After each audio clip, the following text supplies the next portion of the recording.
Are you wasting hours wrestling with Excel?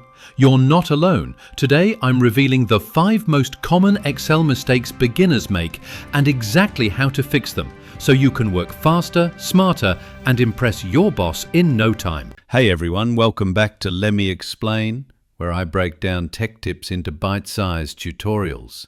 If you're new here, hit that subscribe button and ring the bell so you never miss an easy Excel hack. Ready? Let's dive into mistake number 1. What is it? You drag a formula down or across, but the cell references keep changing when you actually wanted them to stay put.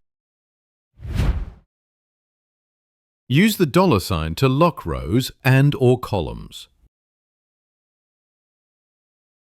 Now your formulas won't wander off when you drag them around.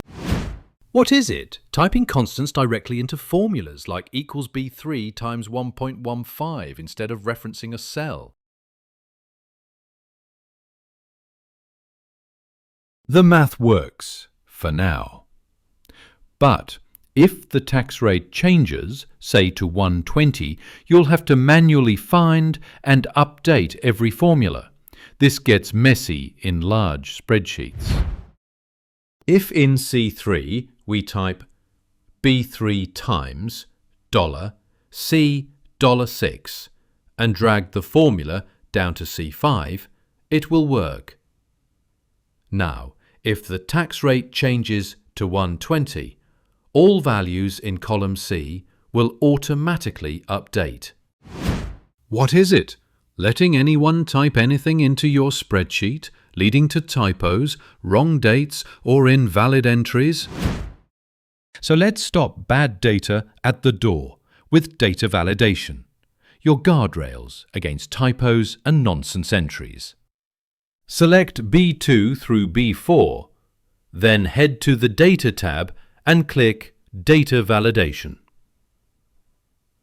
Under Criteria, open the drop-down and pick Number is Between.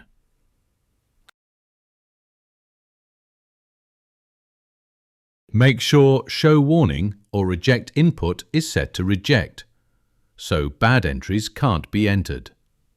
Now try typing -5 or free into cell B3. You'll get blocked. That's it. Your price column is safe from typos and nonsense. What is it?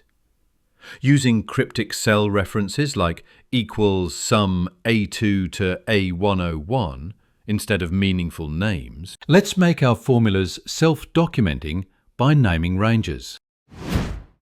With B2, B4 selected, click the name box to the left of the formula bar. Next, select cell B6, our tax rate.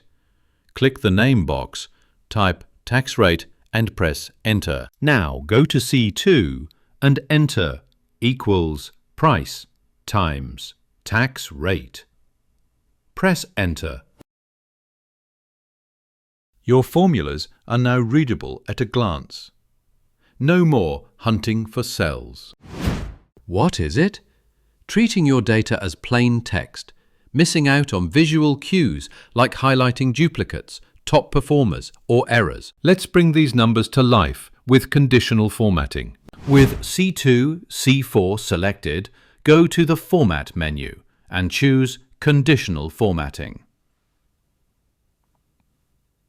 Under the Color Scale tab, you'll see a default gradient applied, red for low, green for high. You can customize the breakpoints if you like, but let's stick with defaults for now. Click Done. Now, to flag really high prices, switch to the Single Color tab in the same sidebar.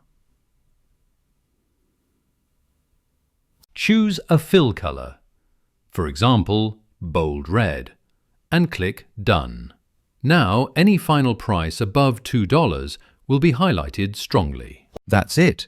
Your viewers can instantly see which items cost the most without scanning numbers. Thanks for watching.